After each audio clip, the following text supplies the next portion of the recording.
Yeah, this is Rickness. Yeah, I think you got something of mine. Listen, I know that you took my 10-inch suction line, all right? No, I know. No, hey, listen, no, you listen. You took something that belongs to me, and I want it back. This Rick Ness has struggled to make a comeback after taking some personal time off, but now Rick is up against rivals in the area who would see his destruction. He has discovered a neighboring miner stole his only suction line that feeds vital water to his wash plan. Without it, Rick has no hope of getting on the gold. How will Rick face off against thieves? In this cutthroat industry, any wrong move could see his career and life destroyed. You're not gonna believe this. I found a suction line. Where? Some on the other side of the mountain took it. Rick is driving down a very muddy and wet road toward his worksite at high speed. He is in a state of emergency. When he jumps out of his truck, he immediately pulls out his phone and tells the person on the other line that he knows they took his 10-inch suction line. He is cursing and arguing and tells the person on the line that he needs to listen. Insistent that he knows they stole his property, he raises his voice and tells them that he needs his stuff back. After asking around, Rick has discovered that a neighboring miner has stolen his only suction line that he desperately needs to get his operation going. Without this vital piece, he cannot pay back his debts or get back on his feet. A wash plant cannot operate without water, and that is what the suction line provides. After his phone call, Rick begins calling out for his best friend, Z, and telling him that he found out a guy on the other side of the mountain took the suction line. Rick explains that his source of information was Kyle, who worked for him last season. According to Kyle, the guy who stole the suction line had been asking around for one, and later, he saw the thief searching around the area where Rick's suction line was left. Z is stunned that anyone would just steal like that. Rick is having a hard time controlling his anger, as he says he cannot stand stealing, and he promises Z that he will get back his suction line. Rick runs to his truck and goes racing toward the neighbor's worksite. On his way there, he comes across a pair of men driving toward him in a big SUV, and he pulls up next to them, both their windows down to communicate. When they disclose their identities, their faces and names are blurred out. I'll turn around, you can follow me down there. And we learn that they are not the thief from the phone call. Rick tells them to follow him back to his site. As the two strangers drive around to follow him, Rick turns to the camera and says he knew the thief would not have the guts to see him face to face, so he sent his 2 employees to return the suction line for him. Rick says he is trying to control his anger because he just caught a glimpse of the suction line on the trailer and it is all messed up and smashed. If the suction line is unusable, then he plans to drive straight out to confront the thief in person and knock his teeth out. I'm trying to keep my together right now because I just saw it on the trailer and it's all up. If this ain't usable, I'm driving straight out there. I'm gonna knock his teeth out. This entire situation has been testing Rick's patience like nothing ever has before. When he gets out of the truck to examine the suction line more closely, he starts to laugh in anger when he sees the condition of his property. Are you kidding me? This is ridiculous. It's destroyed.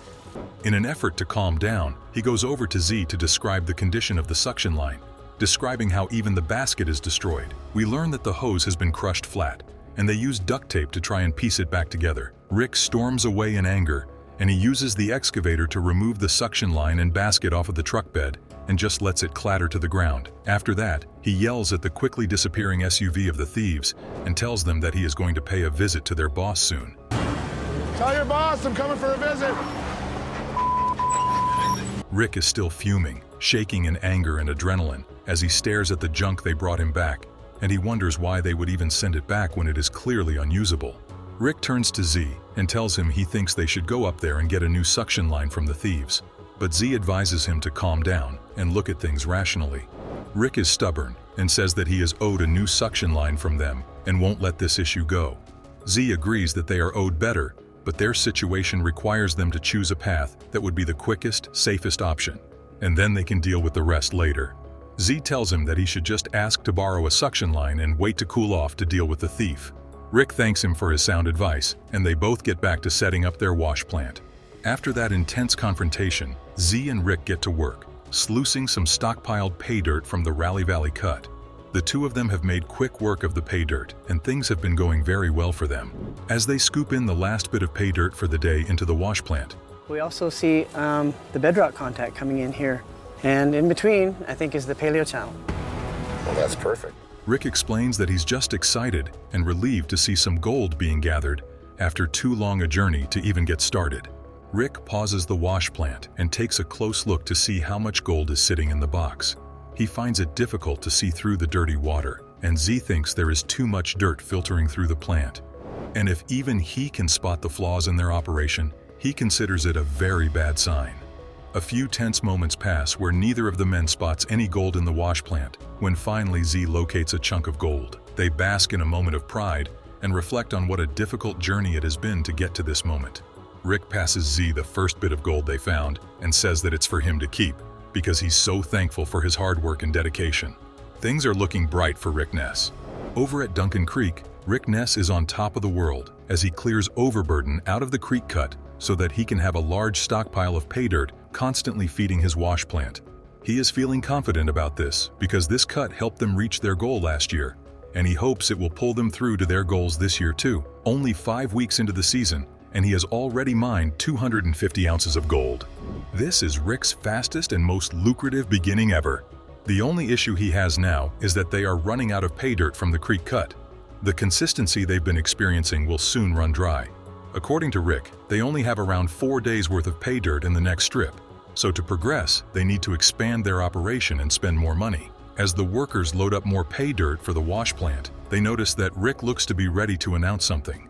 Rick tells his crew that they need to move locations soon and that he has picked out a place upstream, hoping to get similar results. I hate to make guesses, and I won't, but I will say that it looks good. It looks really good. Like some of the best I've seen it in that box, so.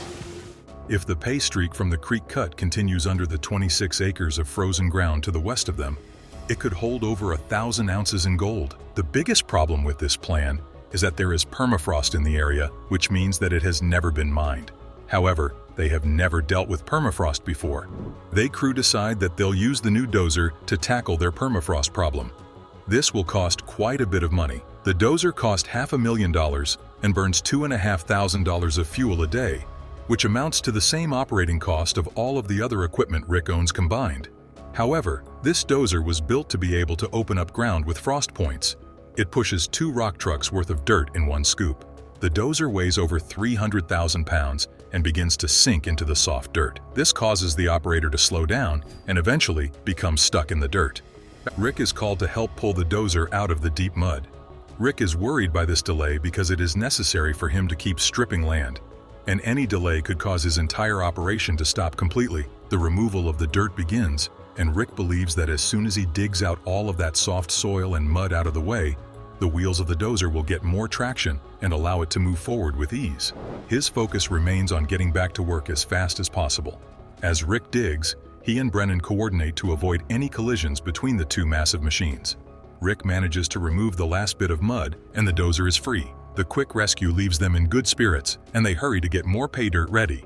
I'm hoping, that you can give me another chance here. I'm just nervous about whether you can pull it off. Rickness, a gold mining worker, is facing the worst day of his life after his wash plant machine caught fire. After taking a year off, Ness is determined to hit 1,000 ounces of gold to regain his life. He works lean and mean to get all the gold he can from the valley, despite only mining 95 ounces at the beginning of the season. Most of the gold is not his, as he has bills, fuel, and wages for his workers. Rick's determination to get his life back on track is evident in his relentless pursuit of gold. Rick Taylor, a mining entrepreneur, is in debt and must pay back his landlord, Troy Taylor, to secure access to the mining ground. After a year of paying no royalties to Troy, Rick made a desperate move to secure access to the mines and pay him back. Troy initially expressed doubts, but Rick signed his camp over to him, promising that if he did not meet the end of the bargain, he would lose everything in his camp. However, Rick had problems, as after over 7 weeks he was left with only 36 ounces of gold. Troy had come to collect his first royalty payment on the camp, and Rick had been trying to get more machines and people for labor, which had cost him a lot of money. To extend his deadline, Rick asked Troy to extend it to the end of the week, promising that he would have mined enough to pay Troy 50 ounces. Troy accepted Rick's proposal, giving him a week-long extension, and they shook hands on it. Rick's crew relied on his small crew to deliver the rest of Troy's gold by the end of the week, or Troy could sell off his camp, ending Rick's season. The crew was feeling pressure, as Morgan Lauren, one of Rick's crew members, and Buzz, another machine operator, admitted to feeling pressured due to their short-staffed operation. In Rick's defense, he wanted the mining operation to be a success for everyone, including Troy, his crew, and himself. However, nothing could have prepared them for what was about to happen next. One of the machines malfunctioned and started burning up, causing a huge blow for the team. Rick discovered that the conveyor belt of the machine had moved too far in one direction. Morgan? Yeah. Is that long flat bar? This one? Yes, please. Thank you. Causing friction and causing flames. The rubber belts used for spinning the pulleys in the machine had also been jammed and cut off in half. With no running wash plant to deliver Troy 50 ounces by the end of the week, Rick's comeback hung in the balance. If they didn't have belts on site, they would be down for 3 or more days, which meant they would lose over $20,000 worth of gold. This was a significant loss for the team, as they could not afford to do so judging by their goal. Rick, a mining company owner, is in a race to deliver 50 ounces of gold to Troy by the end of the week. He orders new belts and hopes they will arrive in time. Buzz, a local scout, finds some old belts that are too short for their wash plant, so they decide to make adjustments to the tension rod between the motor and the head pulley. The team manages to make the necessary adjustments, and the wash plant is up and running. The team is overjoyed, knowing that Buzz's newly found belts will buy them some time before the belts Rick ordered arrives and enable them to get enough gold to pay Tori before the deadline. Rick has spent a fair amount of money up front to get more equipment to his site as an attempt to increase production. They must keep production running throughout the year to get as many hours of sluicing as possible to get as much gold as possible. However, their problems continue when the wash plant feeder breaks down again. The crew has to shovel out any remaining dirt on the feeder to analyze what is causing it to stop working. Rick finds a big rock stuck in the tail pulley, which is causing the feeder to stop moving. He pulls it out using a metal tool, but gets stuck between the metal beams of the feeder. Despite this, Rick manages to turn the machine on again, and the red monster is back in action. Although the production is up and running, Rick and his crew must continue mining to get as much gold as possible by the end of the week. After mining for as long as possible, the moment of truth has come. Lauren wishes they had mined enough gold to pay for the belts, Troy's debt, and snacks, which they were running out of. Rick, however, prioritizes paying off Troy's 50 ounces, or losing everything.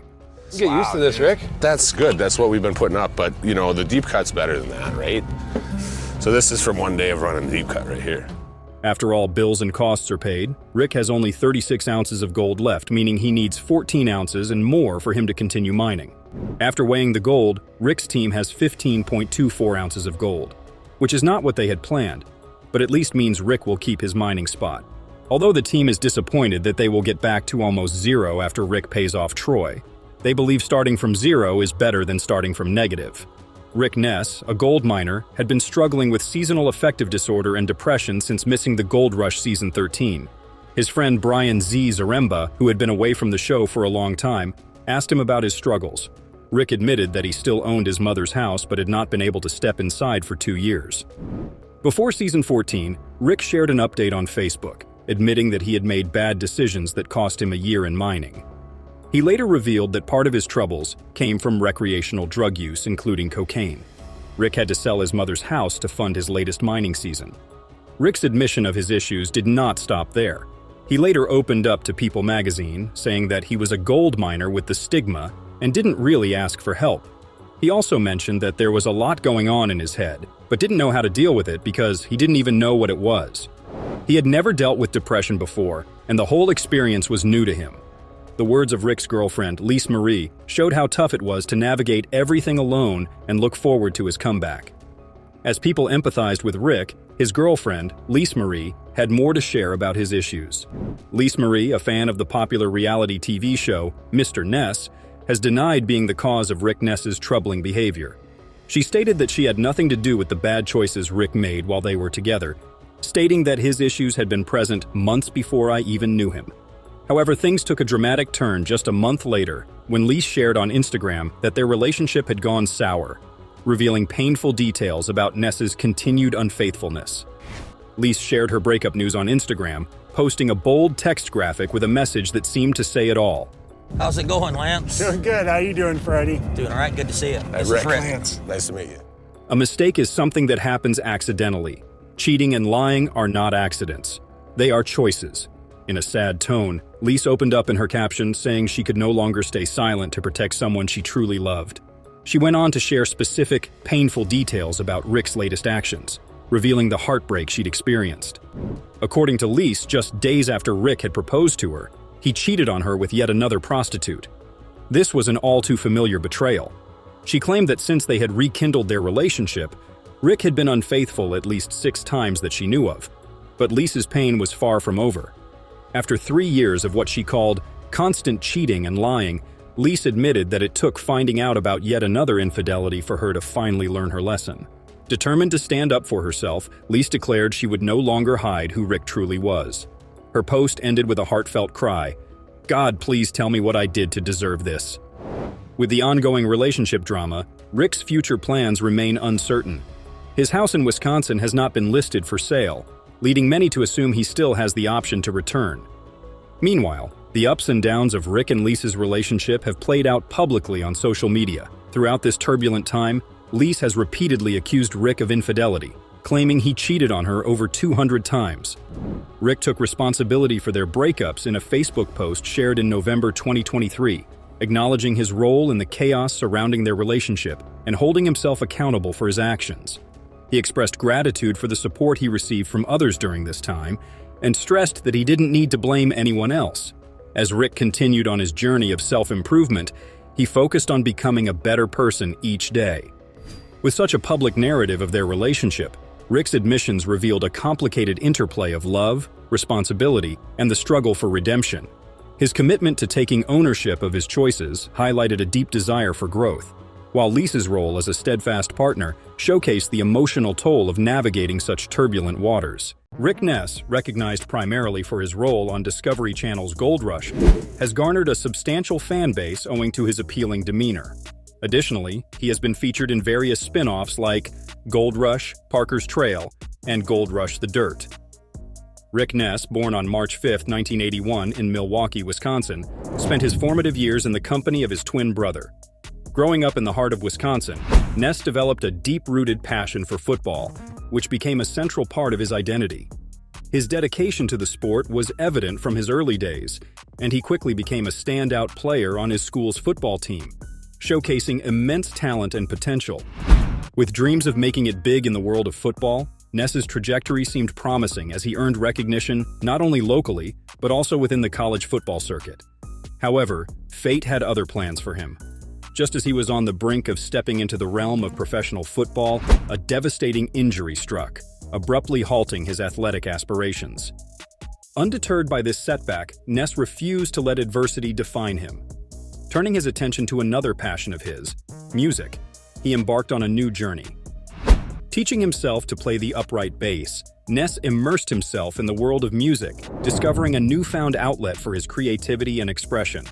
Fueled by his love for music, Ness co-founded the 375 String Band, a musical ensemble that would soon captivate audiences far and wide with its unique blend of bluegrass and folk-inspired melodies. With Ness's talent as a musician and his unwavering determination, the band soared to new heights, releasing 3 critically acclaimed albums and embarking on exhilarating tours across the globe. Through his resilience and versatility, Ness not only reinvented himself, but also carved out a distinct path for his artistic endeavors, leaving an indelible mark on both the realms of sports and music. Long before his television debut on Gold Rush, Rick Ness was already immersed in a world of hard work and hands-on experience. Alongside his brother Randy, Rick spent years working at their family's construction company in Escanaba, Michigan. It was here that he gained invaluable knowledge and skills in operating heavy machinery, learning the ins and outs of construction and excavation. Despite his proficiency in construction, Rick's interests extended beyond the confines of his family's business. His curiosity and drive led him to explore new horizons, including the world of gold mining. It was during one of his ventures outside of the construction realm that Rick's path intersected with Parker Schnabel's at the Southeast Alaskan State Fair.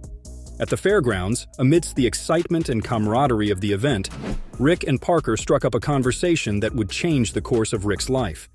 Despite his lack of direct mining experience, Rick's familiarity with heavy machinery caught Parker's attention. Moreover, Rick's genuine interest in the intricacies of gold mining resonated with Parker, who was leading his own mining crew on Gold Rush at the time. Their conversation planted the seeds of a new partnership and opportunity for Rick. Despite the challenges and uncertainties that lay ahead, Rick's willingness to embrace the unknown and his passion for adventure ultimately led him to join Parker's mining crew.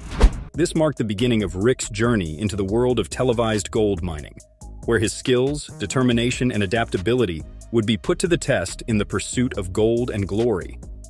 Parker Schnabel, being not only a colleague but also a friend, stood firmly behind Rickness when he expressed his desire to venture into independent mining. Recognizing Rick's determination and passion, Parker provided unwavering support as Rick embarked on this new chapter of his mining career. In the 9th season of Discovery Channel's highly popular series, Rick's journey as an independent miner unfolded before the audience's eyes. With his own crew by his side, Rick navigated the challenges and triumphs of running his own operation. From the intricacies of prospecting to the demanding tasks of extraction, Rick and his team tackled each obstacle with grit and determination, ultimately achieving remarkable success. Throughout the season, viewers witnessed the fruits of Rick's labor as he and his crew unearthed an impressive 105 ounces of gold, a feat that not only solidified Rick's position as a capable miner, but also showcased his entrepreneurial spirit and leadership prowess. Beyond the realm of reality television, Rick's financial success is a testament to his dedication and hard work. As a main cast member of Gold Rush, where the primary objective is to strike gold, Rick commands a substantial salary reflective of his contributions to the show. Additionally, his ventures in the mining business have proven lucrative, further bolstering his financial standing. Yet Rick's financial portfolio extends beyond mining. His foray into the music industry, albeit brief, has left a lasting impact on his earnings. With a net worth reported at $3 million, Rick's multifaceted career and diverse talents continue to propel him to greater financial heights, solidifying his status as a prominent figure in both the mining and entertainment worlds.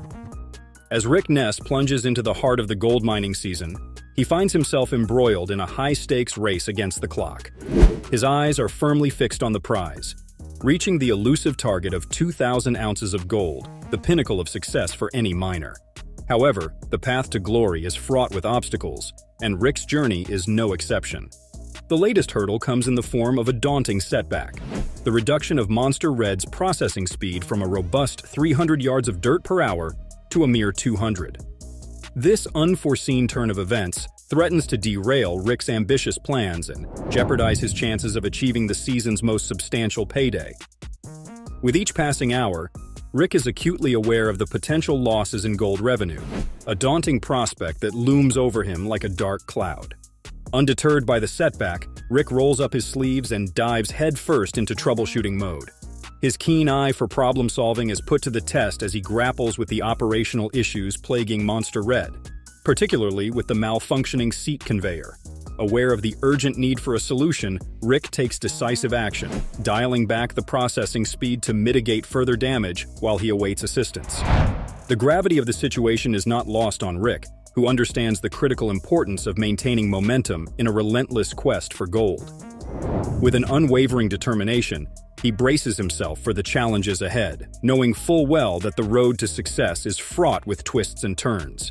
Despite the mounting pressure and the weight of expectations bearing down on him, Rick remains resolute in his resolve to overcome adversity and emerge triumphant in his pursuit of the ultimate gold mining prize. As Rick awaits the arrival of the technicians, anticipation and apprehension mingle in the air. Every passing moment brings with it a glimmer of hope that the impending solution will offer a reprieve, a lifeline that could potentially salvage his ambitions and propel him closer to his gold mining dreams. In the midst of uncertainty, Rick clings to the belief that perseverance, coupled with a stroke of luck, will ultimately tip the scales in his favor, leading him one step closer to the coveted 2,000-ounce milestone and the riches that lie beyond. Rickness reported that they had the earnings plant up and running, but he expressed doubt about its effectiveness. He mentioned that the current operation wouldn't get them anywhere near their goal, and suggested they might as well have stuck with the previous setup. He then greeted Proctor Barry and acknowledged him as the person he had been communicating with. Rick explained that he had increased the speed, but it seemed the equipment couldn't handle it. He elaborated that the problem was the risk of round rock occurring at that speed, causing the rocks to tumble back down the conveyor, as he had previously mentioned. Rickness conveyed the urgency of the situation, emphasizing the need to maximize efficiency for the remainder of the season. He expressed his concern about running out of time and stressed the importance of increasing the processing speed to its maximum potential. Currently operating at about 200 yards per hour, Rick aimed to elevate it to 300 yards per hour. In discussion with his team, including Barry Proctor and Scott Ezekiel, Rick proposed a solution to improve the operation's effectiveness. He suggested constructing a set of fingers, strategically positioned to prevent rocks from tumbling back down the conveyor. This innovative approach aimed to optimize the processing system, ensuring a smoother and more efficient workflow moving forward. In collaboration with his team, Rick envisioned a finger trap, a frame equipped with 8 metal fingers suspended from a horizontal beam. This device would serve as a barrier, intercepting rocks and preventing them from impeding the operation's progress. Through careful planning and teamwork, Rick and his colleagues embarked on a mission to enhance their mining operation, overcoming challenges and striving for success in their quest for gold. The fingers allow pay dirt and smaller rocks to pass through unhindered, ensuring a smooth flow of material into the processing plant.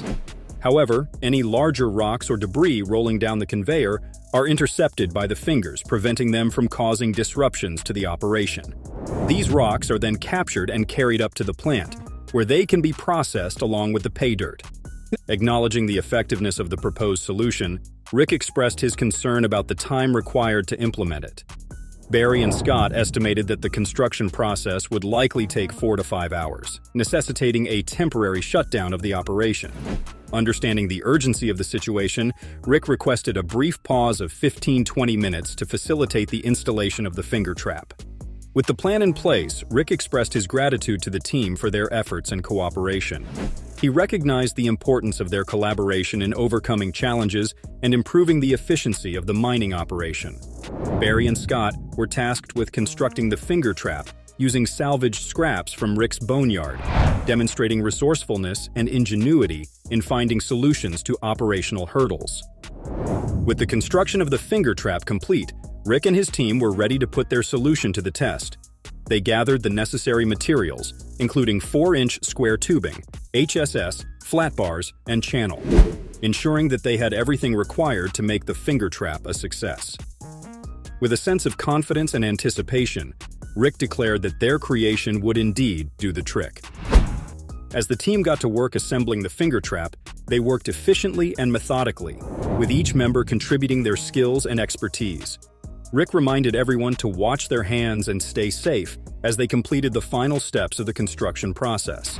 With the finger trap now installed and operational, Rick shut down the operation momentarily to allow for a quick inspection. Scott, who had been instrumental in the construction process, gave the finger trap a thorough examination and confirmed that it looked good and was ready for testing. With a sense of excitement, the team wasted no time in resuming operations, eager to see if their solution would yield the desired results. Rick wasted no time cranking up the processing speed to 300 yards per hour, eager to put the finger trap through its paces. As the conveyor belts whirred back to life and material began flowing through the system once more, anticipation filled the air. With the finger trap in place, Rick and his crew were poised to discover if they had struck high-grade pay dirt in the Raleigh Valley, a momentous occasion that would mark a significant milestone in their mining endeavors. The conversation turned to the changing of the seasons, with a sense of concern creeping in about the sudden onset of yellowing leaves and the rapidly cooling temperatures. The abrupt transition to autumn seemed to catch everyone off guard, with the days becoming noticeably shorter in what felt like the blink of an eye. Despite the unsettling pace of change, there was a sense of camaraderie among the team, united by their shared experiences and the challenges of their work. One member of the crew remarked on the irony of their situation, jokingly suggesting that they were all in their line of work because they weren't suited for anything else. The lighthearted banter served as a moment of levity amidst the seriousness of their task. Suddenly, a metallic clink caught their attention, prompting a pause in the conversation. Upon closer inspection, they realized that the sound was not from lead, as initially assumed, but rather from gold, a discovery that elicited a mix of excitement and disbelief among the crew. The weight of the revelation hung heavy in the air, underscoring the significance of their work and the potential rewards that lay within their grasp. Reflecting on the week's progress, one member admitted to succumbing to temptation and increasing the processing speed in a bid to maximize their output. It was a moment of candor that highlighted the ever-present pressure to succeed in their demanding line of work, where even the smallest decisions could have significant consequences. Despite the capacity of their equipment, Rick acknowledged that the round rocks in the area posed a unique challenge. They had a tendency to roll back, hindering their operations' efficiency. While they weren't able to run at maximum capacity for the entire week, they still managed to put in a solid effort, sluicing for a total of 70 hours, albeit dialing back the processing speed to 200 yards per hour on some days.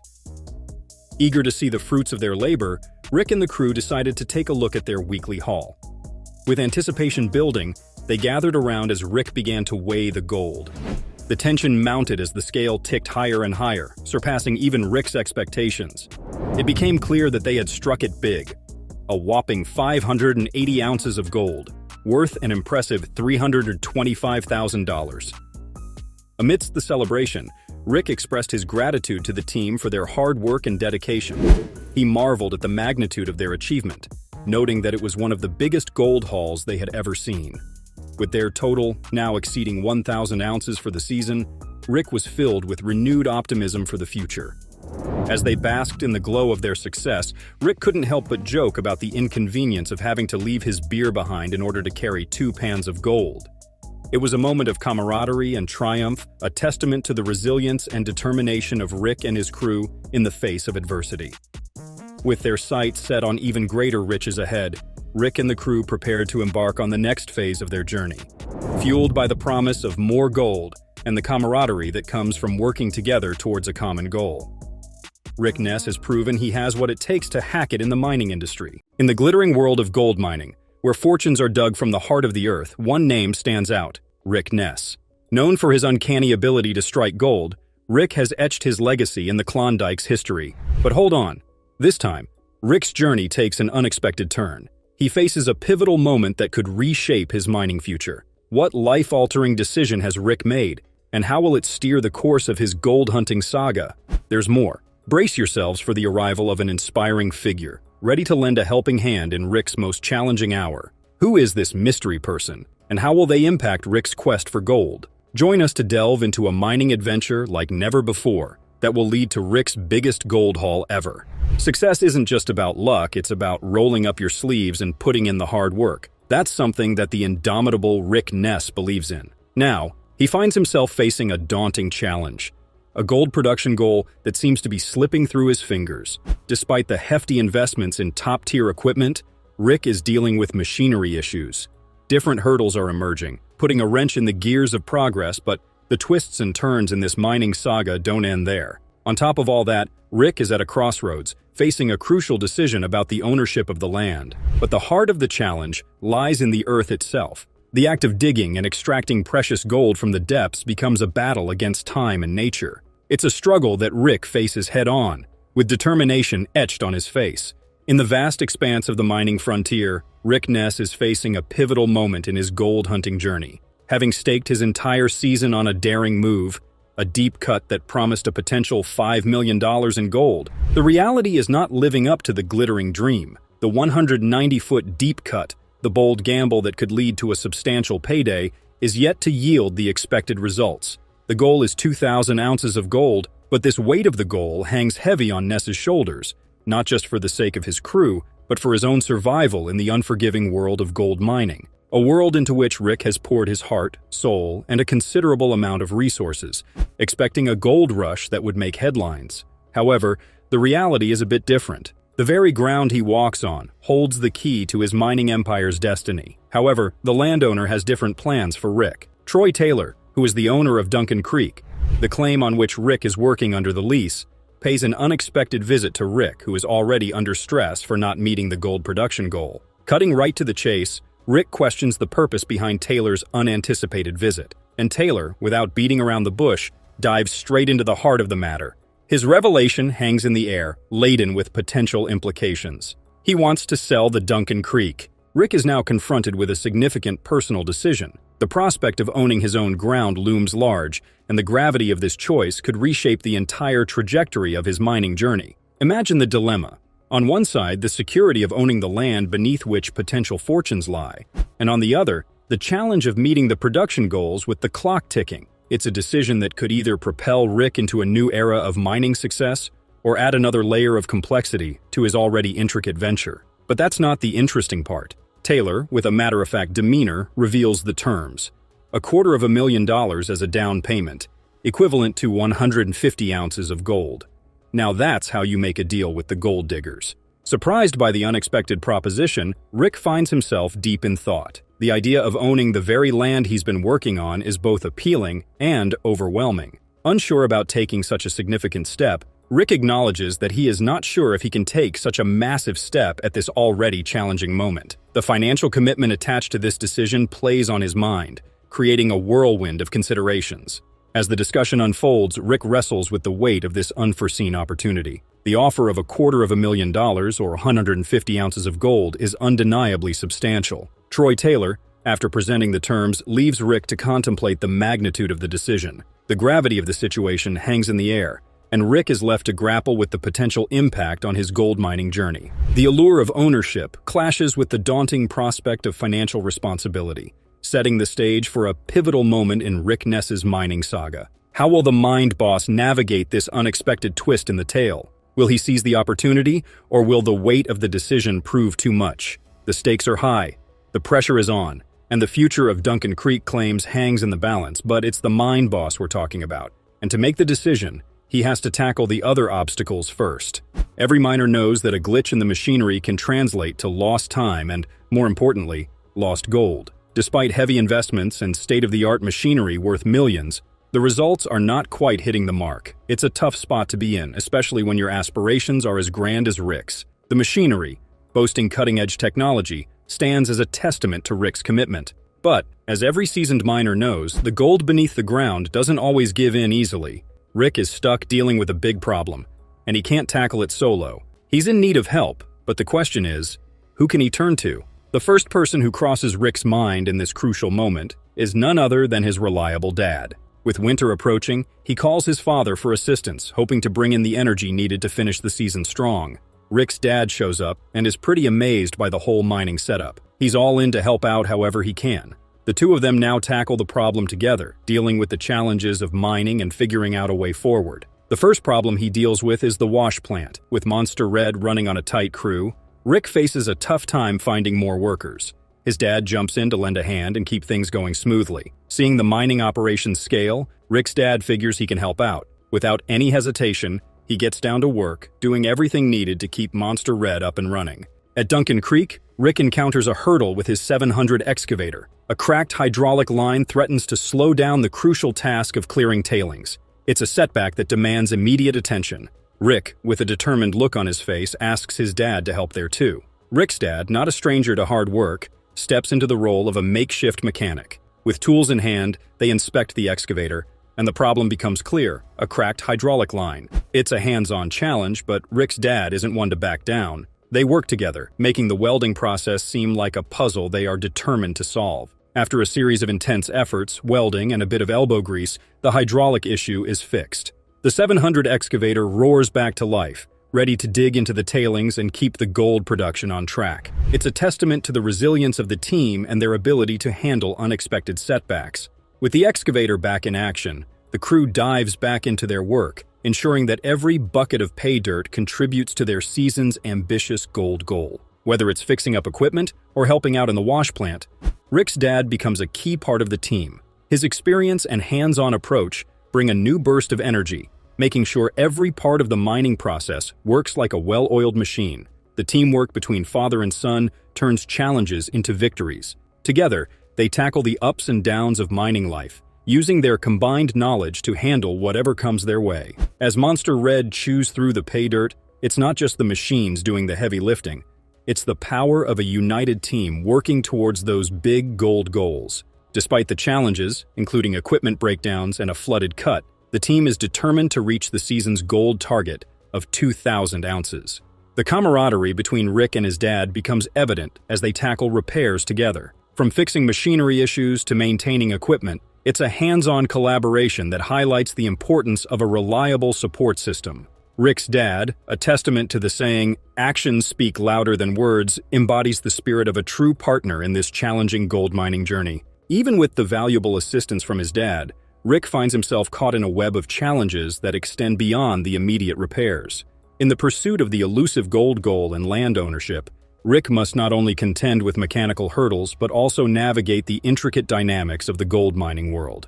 Each step forward requires a careful calculation, a strategic move, and a relentless determination to overcome whatever obstacles lay in his path. The journey is far from over, and the suspense continues to build as Rick strives to turn his mining dream into a golden reality. And to achieve his dream, he has to beat the cold. As winter's chill creeps in, Rickness finds himself standing at the crossroads of a critical decision: how to increase gold production before the icy grip of winter puts a freeze on their operations.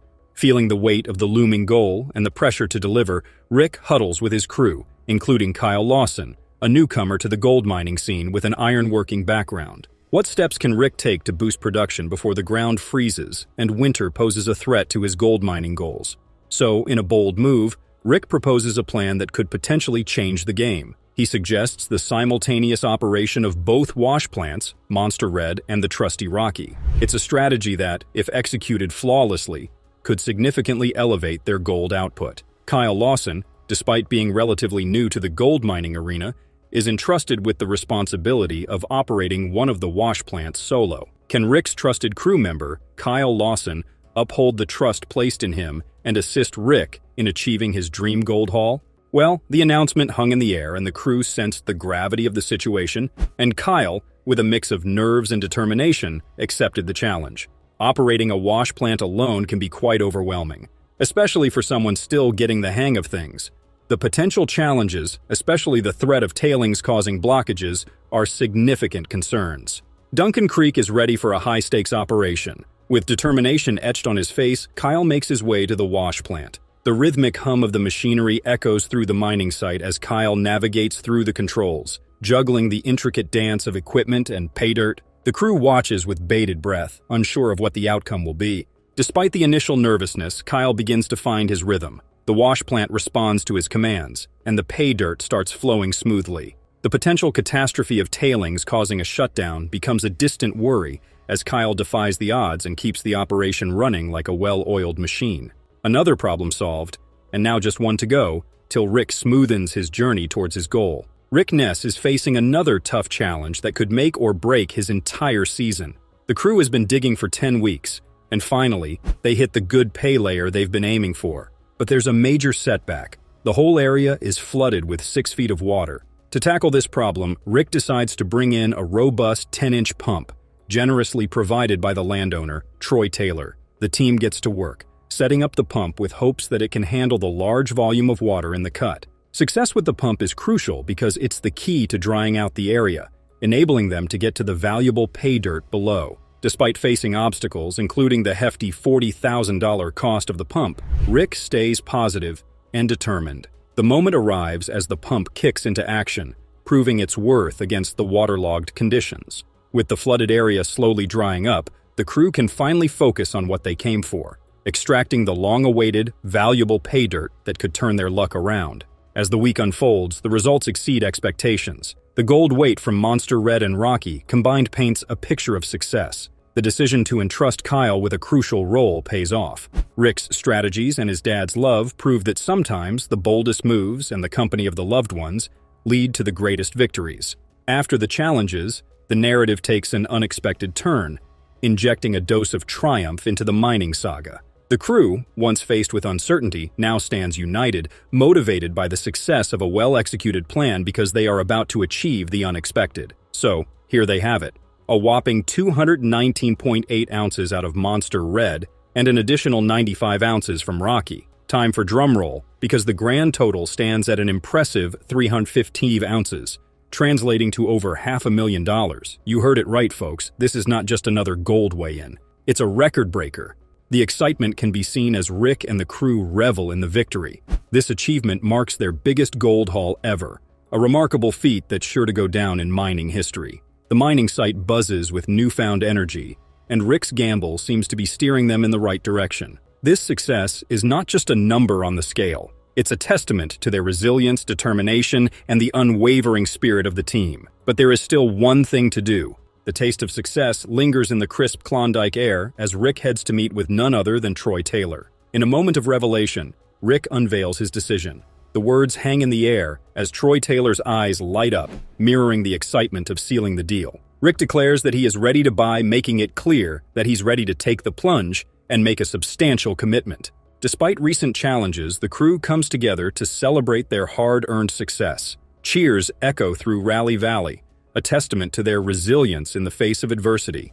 The journey is far from over, and Rickness is unwavering in his quest for the hidden treasure beneath the Klondike soil. Can Rally Valley yield the massive gold discovery that could change Rick's mining destiny? The adventure presses on, with each ounce of gold bringing them closer to their ultimate goal and every challenge strengthening the crew's determination. The Rally Valley saga unfolds, and only time will reveal the true extent of the gold-rich bounty waiting to be unearthed.